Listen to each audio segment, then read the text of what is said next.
Olá, meus amores, prazer imenso em ter vocês aqui, em estar aqui com vocês novamente, passando um pouquinho do meu conhecimento. E na Semana do Corpo Espiritual, eu acho que runas seria muito bem-vinda. Runas para autoconhecimento. Por que eu escolhi runas? Primeiro, porque eu sigo o livro de Ralph Bloom e ele colocou mais o estudo rúnico voltado para este campo de autoconhecimento. Tanto é que eles chamam as runas de o oráculo do eu. E de fato, é o oráculo do eu. Tem uma breve história, que vocês vão ver aí, né, mais informações na descrição do vídeo. Tem a historinha, né? Sempre tem, Odin, o mais poderoso deus do panteão viking, que fez um sacrifício. Ele era um comandante viking, que abriu mão deste poder material para tomar posse, né, do poder espiritual. E ele ficou mais ou menos como um líder espiritual do povo viking.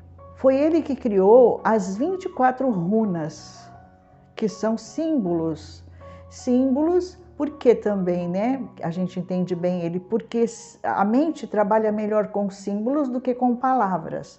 Resumindo, né, um pouquinho, ele se pendurou na árvore chamada Yggdrasil, que seria a árvore que, segundo a mitologia, que eu amo mitologia, eu sempre gostei muito dessa parte da história geral, sempre me interessei, sempre gostei de filmes épicos, né, também, por conta da mitologia imbuída, né, neles. Então, Odin fez o seu sacrifício e por revelação, vamos colocar, surgiram as 24 runas, cada uma com um significado. E através dessas runas, que até hoje é o alfabeto viking, ele orientava, né, o povo, mas assim, todo mundo podia ter este oráculo. E eles levavam em pedrinhas, né, escreviam em elementos da natureza, como pedras, galhos, folhas de bétula, colocavam num saquinho e penduravam na cintura. E aonde eles iam,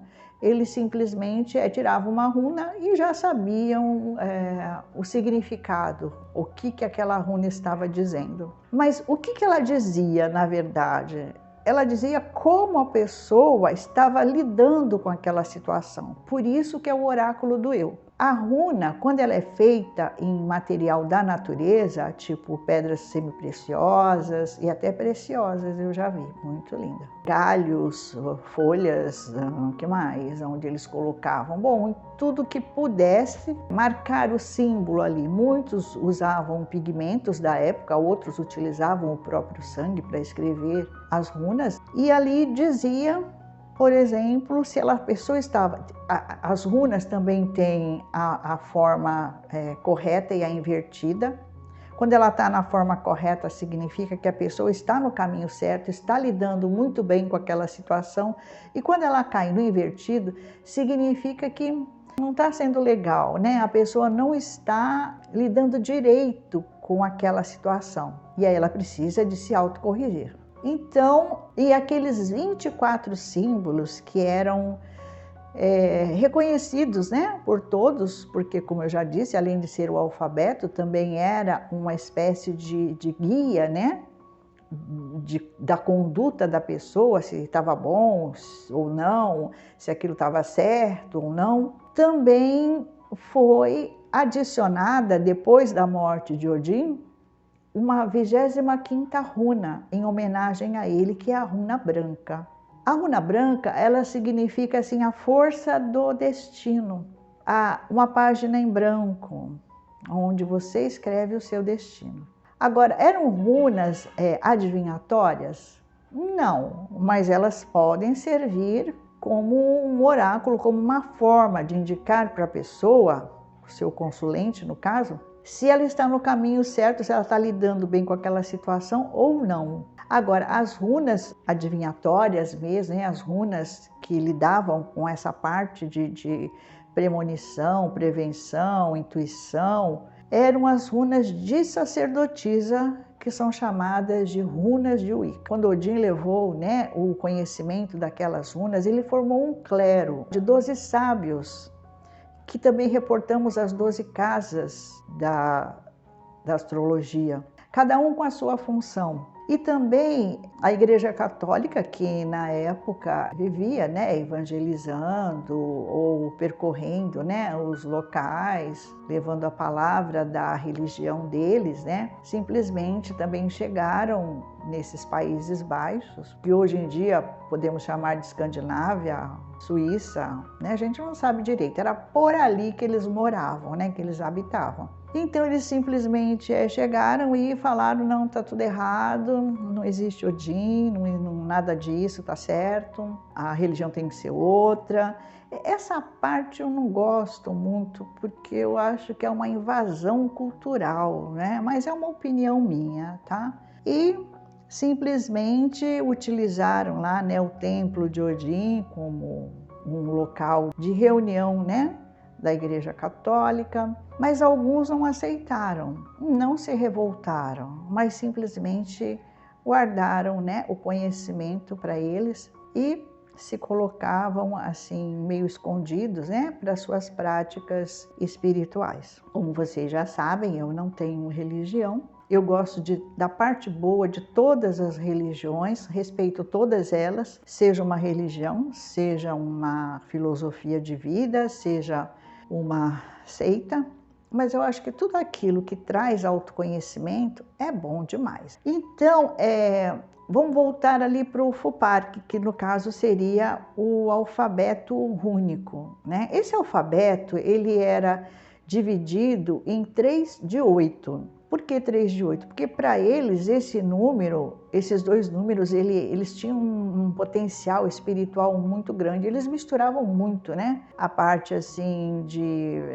cotidiano com espiritualidade, tudo era motivo para eles se consultarem com os deuses deles. Então seriam assim 8 de Freja, 8 de Agal e 8 de Tyr. Era conhecido esse modo como Aetir, que seria essa sequência. O Fupark, ele se iniciava com uma runa de Freja, que era uma deusa ligada à lua. E essa lua, como nós todos sabemos, ela influencia na intuição, nos nascimentos. Então era muito relacionada. E a pessoa que tem alguma, influência dessa runa, que geralmente é Berkana, tem esse lado assim, mãe, muito proeminente, de proteção, ligado à família, né? A outra sequência de 8 runas seria Agal. Agal é de uma runa chamada Agalás. E essa runa, ela como é que eu vou colocar para vocês, um pouco mais brava, né? Porque ela é ligada a Saturno, ela rege a disciplina, ela rege aquilo que a gente não pode mudar, ela rege aquela parte kármica, né? Então as pessoas que tinham uma influência dessa runa, elas estavam assim realmente mais ligadas ou mais relacionadas a um processo kármico. Já na terceira e última fileira existe uma runa chamada Tyr. Então 8 de Tyr seria assim regido por Marte. E essa runa, ela está relacionada às pessoas guerreiras, pessoas às vezes até um pouco briguentas, mais corajosas, destemidas. Então eles tinham esse oráculo que todos poderiam consultar, né, em forma de saber se a sua conduta era correta ou não. Por outro lado, como não era assim um oráculo, né? Então existiam também as sacerdotisas que ficavam recolhidas, só voltadas para a parte espiritual mesmo. Muitas eram, por exemplo, conselheiras fixas dos chefes, dos reis. E elas, às vezes, elas que direcionavam o tempo bom para a guerra, o tempo bom para a colheita. Então elas eram mais reclusas e as runas delas são diferentes, não são iguais a essas runas de Odin. Então é um grupo de runas que representam os planetas, é mais voltado para quem realmente quer se aprofundar na arte do oráculo. Espero que vocês tenham gostado da pauta de hoje. É tudo que vocês precisarem saber vai estar na descrição, inclusive para aquisição de apostilas. Muito bom ter vocês aqui. Deus os abençoe e vamos conhecendo mais coisas. Gratidão.